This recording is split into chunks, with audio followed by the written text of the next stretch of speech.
The Film Basement is filmed in sunny West Hartford, Connecticut, in front of a live studio Welcome audience. to an animal-friendly episode of The Filmmaker's Basement. I'm Brandon. I'm Andrew. And we're going to be talking about some of the movies we saw this week, in addition to playing a new little game show later on. And I'm going to be talking about a movie we've been talking about for a very long time, that I knew wouldn't be good, but I figured I'd see it anyways, just that way I'd know how not good it was, and that is Cocaine Bear. So, after a 500-pound black bear consumes a significant amount of cocaine and embarks on a drug-fueled rampage, an eccentric gathering of cops, criminals, tourists, and teenagers assembles in a Georgia forest. And this movie was pretty much, I think, was exactly what I expected it would be. You can sum it up basically as, oh my god, there's a cocaine bear, and then the cocaine bear mauls that person who said that. Like, it's a very straightforward movie. And I was expecting to actually, I thought it'd be fine. Like, I thought I wouldn't like it overall, you know, but I thought it'd be fun still to watch. It was kind of a letdown in that regard. It was not that fun. And maybe that it's just because I was missing something, but this took a very strange turn for the style of movie. And I'll get into that in a little bit.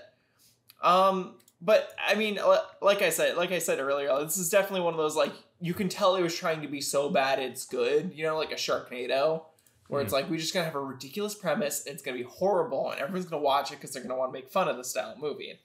And, you know, like, we've gotten really good examples of that in the past. So, like, a Sharknado is a great example. Another really good example that has, like, a good formula to it is The Room, where The Room was made by people who wanted to make a very good movie, working off of a terrible script, and as a result of that passion, they made a really funny movie to watch. Instead of getting something like that, we get a movie with a cocaine bear that's kind of, like, somewhat competently made, but, like, that's kind of missing the fun of these serious bad movies, and it just has, like, some action and a lot of gore, which I'll get into in a little bit, but that surprised me, I think, the most. Actually, I'll get into it right now. This movie was extremely gory, and I was not expecting this going into the movie theater at all. Like, they didn't... Like, I thought they'd handle it by, like, characters being pulled off screen by the bear, or, like, you'd see the bear being mauled... Like, you see the bear mauling people off and, like, away from the camera, you know? Where it's like, it wouldn't be on screen, because I feel like watching that stuff is like, it makes it less fun unless the effects are either A, really bad, or you're really rooting for that character to die. Like, they're like a scumbag, or they're a really funny, like, dirtbag kind of character. Then it's like, okay, it's fun to watch this guy die. I can see this. But they went over the top with a lot of the gore. And they kind of went after characters that were a little too nice for this approach. There were definitely one or two later on where maybe it works. Like, they kill a drug lord at one point. It's like the bear kills a drug lord at one point. It's like, all right, I'll give you that. That's fine. But, like, the bear kills, like, some nice tourists that are on a hike. Like, just some regular, like, some paramedics that are trying to help people. Like, it's the wrong targets for this kind of violence. And the death scenes are really brutal. Like, we get some really realistic, like, scalpings that I don't know if they're supposed to be played for laughs, but they didn't, like, it felt like, I can't remember what the word is for it, but it's like, it was like a full stop moment where it's like, oh my god, he just got scalped. Jesus Christ. Like, you could see, like, the blood on the inside of their head. Like, it was very realistic looking. There was another, like, decapitation that comes later on as somebody, like, opens the door and there's the cocaine bear inside, and somebody he decapitated in front. And the only thing I was thinking in my head was, oh my god, that head looks way too real for this. Like, it didn't look goofy in the way I was assuming it would. It looked very realistic, which was a little bit uncomfortable, actually. And I think my whole kind of problem with this gets summed up by there's an ambulance chase scene that happens later in the movie, where there's these two paramedics in the back of an ambulance. Doors are open because they weren't able to close it in time. Somebody is strapped to a stretcher next to one of the paramedics. And the cocaine bear is chasing after them. And of course you're having the whole scene where it's like they're trying to get away, they're driving the car as fast as they can, bear keeps gaining on them, until eventually the bear jumps in slow motion to the back of the van, kicks one of the people who strapped in the stretcher out, which, you know, I thought it's like, oh, this could be a good moment for some comedy. Instead, we get, like, a brutal moment where she lands face first on the pavement going at, like, 50 miles an hour, snaps her neck and scrapes across the pavement for like a solid 5 seconds. Oh my God. And you're watching this woman essentially die right in front of your eyes. We cut back into the car. Bear scalps one of the paramedics, snaps his leg in half, and tosses him out of the van. And then the paramedic woman who's driving it crashes into a telephone pole. And we get the shot from the front of the ambulance where you see her crashing the phone. Her body flies out and lands in front of you as her neck snaps. And she just stares at you for a couple seconds. And then you get a slow motion walk of the bear walking past the first dead paramedic with the head decapitated. And what's it called? And like his leg ripped off. And then you see the woman who died on the stretcher earlier just staring at you as this bear walks by. And it's completely silence. Oh my God. And you just say, like, what the fuck just happened to me? Like, I was expecting to have a good time. What is this? And it was definitely one of those moments, because there were other people, and I'll get into this also later on too. There were other people in the theater who definitely found this movie funny. Like, they were getting laughs. That was a moment where everyone was like, oh my God, what the hell? Like, the movie theater almost went silent after a very loud, whoa. So, very brutal, which made it less fun, because, like, that's kind of, like, if you're going to go down that gory route, you got to go down, like, a very comedic gory route, where it's, like, too much blood coming out, like, limbs flying off for no reason. This was just, like, it felt too real, which I think definitely didn't help this movie. Additionally, I didn't think it was funny enough, and I think that might just be my taste. I think if you're a fan of the Hangover style movies, you might like this movie a bit more. It didn't really resonate with me. What I mean by that, it's like there's a lot of, like, for instance, like some dude gets his nuts ripped off and that got a good laugh at the theater. It's like there were kids swearing, like it's like, okay, I can get a laugh here and there. A lot of shots of the bear doing cocaine and playing that up to comedic effect. There was a running joke where one of the drug dealers is like always getting injured in some way, shape, or form. Like, he gets stabbed at one point, he gets shot, he gets almost mauled by the bear, like kind of stuff like that, where they're playing up for laughs. It didn't get me, which was kind of unfortunate. Again, I was hoping this would be a very funny movie to watch. And overall, besides that, I don't really have much to say about it, because this is kind of forgettable. Like, I saw it on Saturday, and it's Monday now when we're recording. I don't really remember much else about this movie besides that. Like, there's not much else to it. If anything that I've said has enticed you so far, you will probably like it. If anything I have said has turned you off, just don't watch it. There's nothing here for you. I do think the strange thing is, I think on Rotten Tomatoes, it actually has a really decent rating, which kind of surprised me. I know that it was for the critics, it was in the 70s over the weekend, and the audience, it was also in the 70s. I don't know if it's changed since then. Nope. But I thought that was very strange, because I didn't get it as much. It seems like it went for more like a shock comedy. That was just took it a little too far. Yeah. There were definitely some lighter elements of that, much easier to tolerate elements of that throughout the film, and I think that's where a lot of the laughs were coming from, again, with like the nuts getting ripped off kind of thing. Because you don't ever see his nuts get ripped off, but you get the idea that it happened. Like, you're like, okay, this is what went down. But yeah, there were then just some really intense gory scenes. Another one I was thinking of in the latter half is the drug kingpin essentially gets his stomach ripped open by the bear, and then some baby bears roll up and just start eating his intestines right in front of you. Jesus. And they don't cut away. They show everything happening. Yeah. And you're just hearing this guy moan and scream in pain as these bears are literally ripping him apart. Again, it's very surprising. I feel like if they hadn't gone as hard on that, I probably would have had a lot better of a time. But instead, it's just, it wasn't as fun, and it was kind of forgettable. So... If you want to, if the premise of bear does cocaine entices you, go watch it. If it doesn't, there's not really anything here for you. Well, I guess going from a mauling cocaine-raged bear to ants, I saw Antman this week, which I looked at both because the critics hate this movie.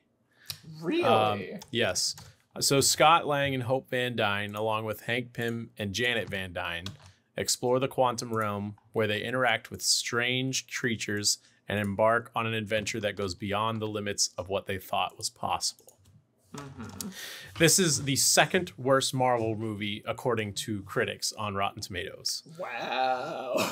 That's a lot, man. Which is crazy because you were talking about Cocaine Bear, and Cocaine Bear has a 70 for critics. But which again surprises me to know. I don't know how I got that. But this movie is better than what critics think that this movie is. Because the problem with Marvel right now is they're in this kind of time frame where they're trying to set up a new big bad, and they're in this kind of like lull between like Endgame and then the next big Marvel movie. So they're trying to set up this big bad character, and honestly, he's the best part of the movie. Jonathan Majors as Kang the Conqueror is the best part of this movie. He's a great villain. Every time he's on screen, he just makes you feel like all hope is lost kind of thing. I think where a lot of people lost their like respect, I guess, is MODOK is featured in this movie, which is not traditionally how MODOK is announced, like revealed in the comics at all. Like they kind of took it like a really weird direction, and they also they show his face.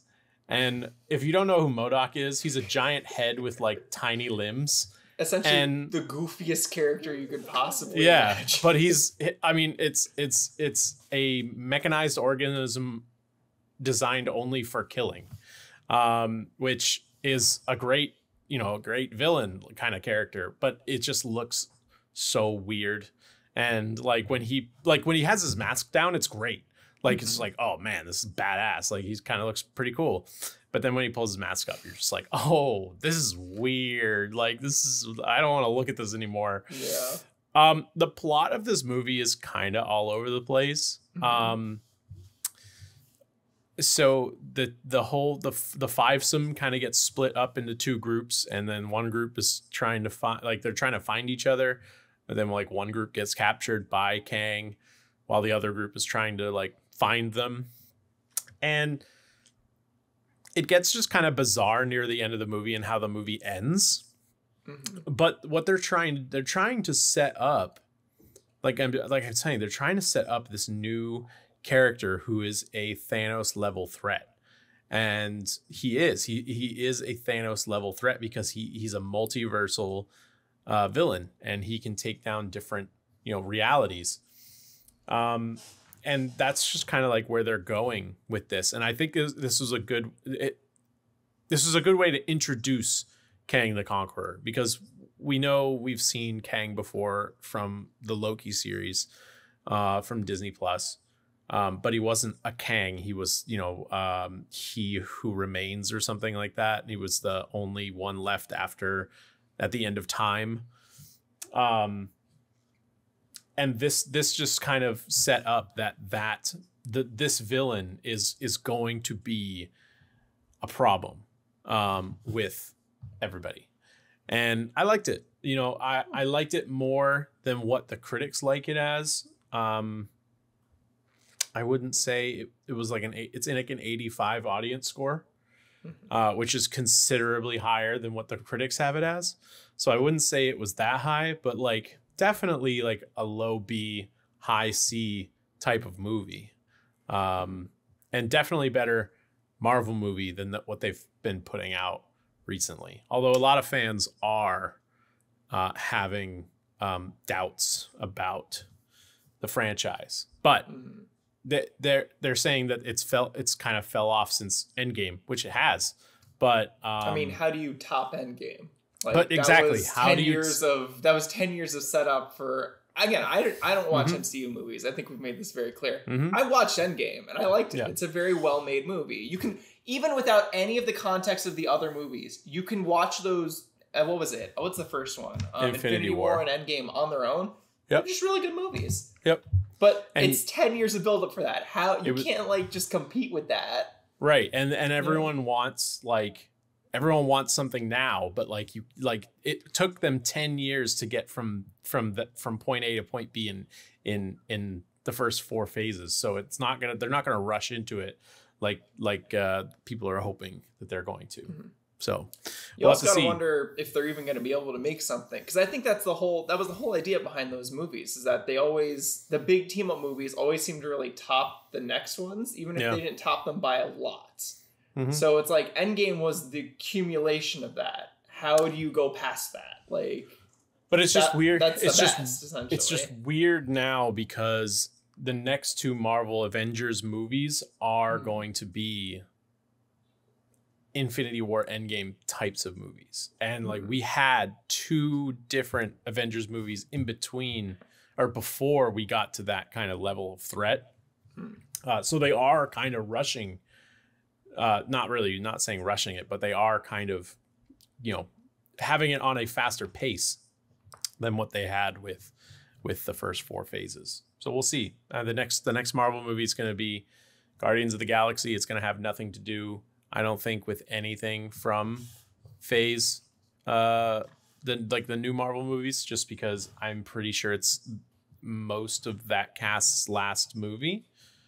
I know it's for sure one of them. One of them's already announced it's the last time he's going to be playing that character. So we'll see. We'll see what happens with that one. Mm-hmm. And then we're going to get the Eternals at the end of the year, which that one will have like connections throughout the whole multiverse. So we'll see. Mm-hmm. I am curious specifically because you mentioned that the critics didn't like this one as much. What didn't they like about it, and how do you feel about that in comparison to what you saw? It's the plot and how it ends, and it definitely has some. It's weird. It's weird. Okay, so the way that they overcome Kang's army is because they get sucked into the quantum realm at the beginning of the movie, but so do a bunch of ants. And the ants got sucked into a different time vortex than they did. Gosh. And they aged 1,000 years during the time frame of the movie. So they're scientifically smart ants. I can see why they didn't like that. Yeah. That's kind of dumb. Yeah. I was like, I mean, cool. Like, I guess. Like, but like the way that they explained it was kind of like a throwaway exposition for the plot, and it was just like, oh yeah, it's kind of rough. That's so we'll see. Fair enough. I mean, what is it, how many more Marvel movies do we have this year? 2 more, so I guess we'll see what they do with the next few. 2 more and some TV shows themselves. So they just seem to be killing it with the TV shows. I know you've been talking about those a lot. Loki season 2 is this summer, so pretty excited for that one, because that's going to heavily involve Jonathan Majors and Kang as well. Mm-hmm. So that's going to help set up. More setup. Yep. Interesting. Alrighty, why don't we move on to something that the critics always love, and that's a good game of Pilot Wings.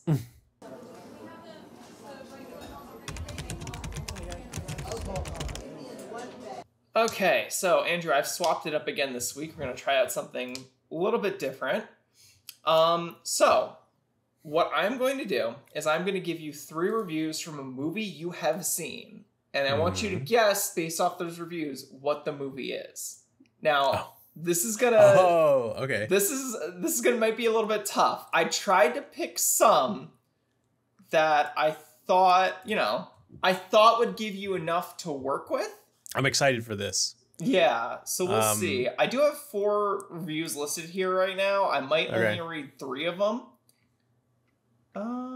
Just because I don't think we need... Yeah, we don't need all of them. I'm gonna do this one for now. Let's just remove that one. I don't think it would help you to know it. It's just like for the game show format, just reducing the amount of things to focus on. So, the first one. Okay. With no reason to fear for her safety, the bulk of the film feels like a soap opera. And that was given to us by Jenny Kermode, I for Film. By the way, these all came from Rotten Tomatoes because it's just an easy aggregate. These are movies I've reviewed. This on the show. All three of these are from one movie. They're all from one movie? They're all from one movie, and you have to guess what that movie is based off. Okay. I thought if I give no, that'd be way too difficult. I thought you were giving me three movies, so I had to guess all three. No, there's no way. Okay. But I reviewed it on the show. Yes, we've talked about this movie before. We've talked about Yeah. 2.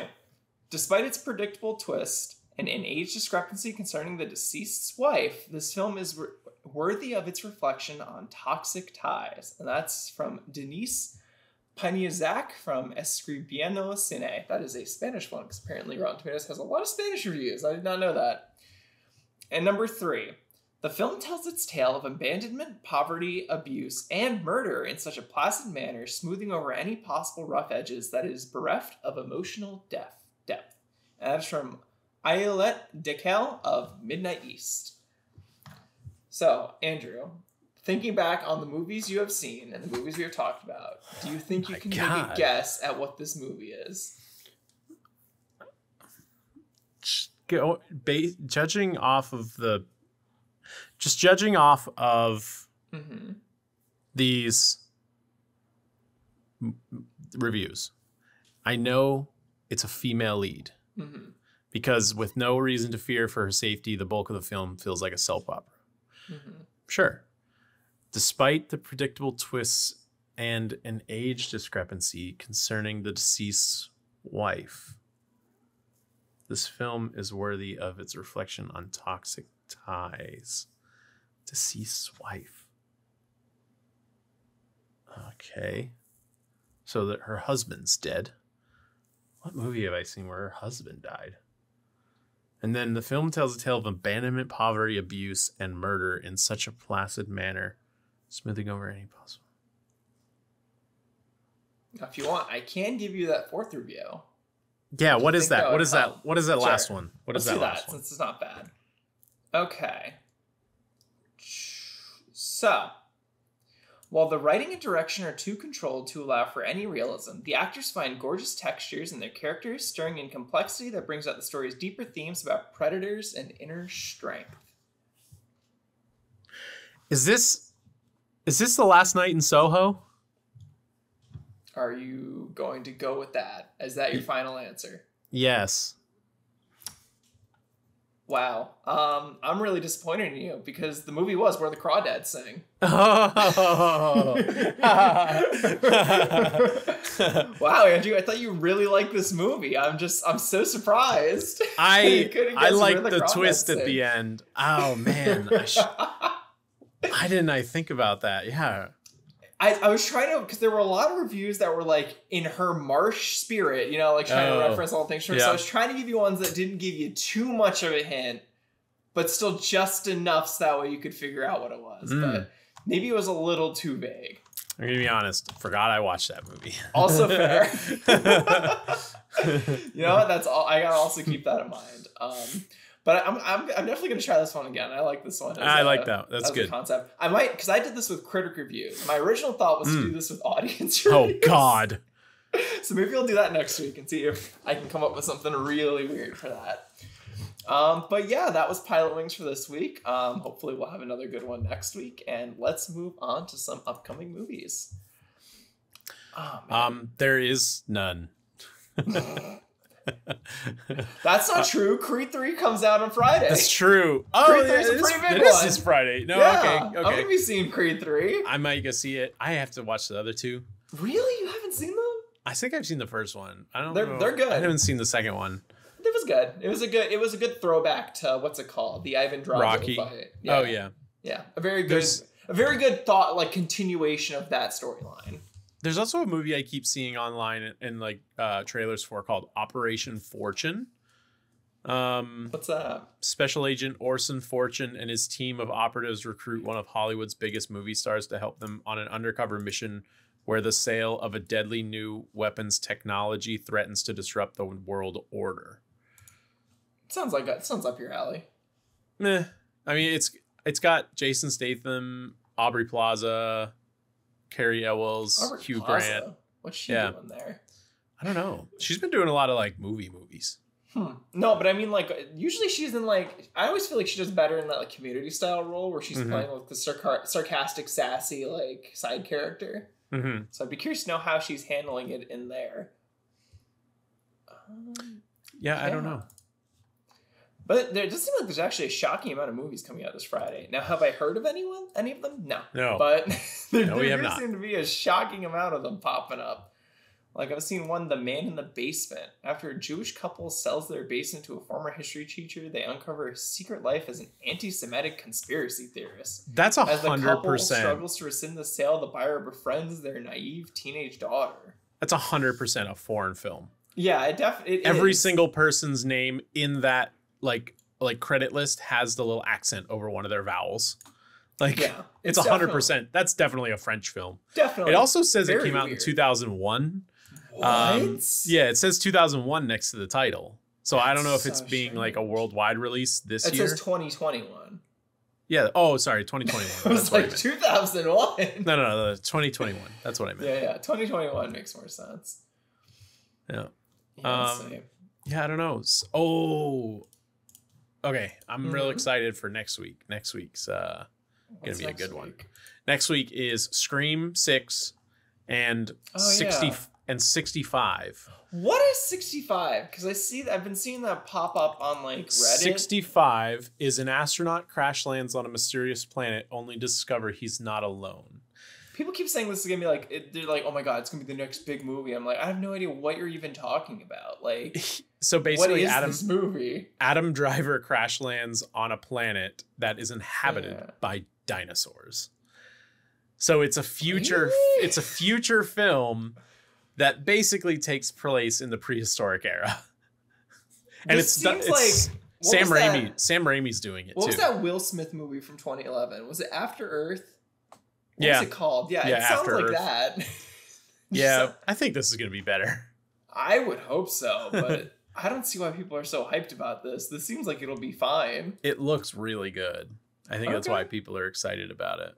Fair enough. I hadn't even heard of that. But also, Scream 6 is such a weird one, because I was seeing the trailer for it in the theater, and it's like, it seemed a lot like, what was that other movie that was coming out last year with Jason? What was that called? Halloween? Oh, Michael Myers? Yeah, the Halloween movies. Halloween. It seems like the movie the trailer seems a lot like those. So I'm like, well, it's a slasher. Skeptical. It's going to but it seems like those, and that it's just like an, oh my god, we're doing another reboot kind of movie. Oh, you know, it's like, I don't know if it's a reboot. Not reboot, but we're making another one after what? Like, I don't know. Yeah. Yeah. Well, when did we're doing this again? Scream 5 came out recently, didn't it?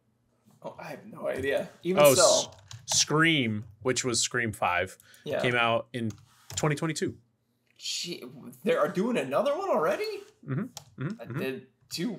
I guess it did actually kind of well. I don't know. The concept of bringing back all the people who have been stalked over the years is a little bit wild to me. So Scream 4 was 2011. So you could make the case that between Scream 4 and Scream, which was 5, that's a kind of a long time. But it's kind of the same. You're right. It is kind of the same stuff because it is bringing back all the old characters like Courtney Cox and others from other movies. So we'll see. Yeah, it's not up my alley. I probably won't see it. I don't watch Scream movies. So yeah, I'm not a slasher person. That's not my thing. So I'll be avoiding that one. Maybe I'll just see Creed again. Hopefully it's good. Can only hope. Yeah, I mean, I think that reaches a pretty natural end for us. Andrew, do you have anything you want to plug before we go? Nope. I don't think I have anything I want to plug either. So I just want to say thank you all for listening to the Filmmaker's Basement. I'm Brandon. I'm Andrew. And we will see y'all next time. Thank you for listening.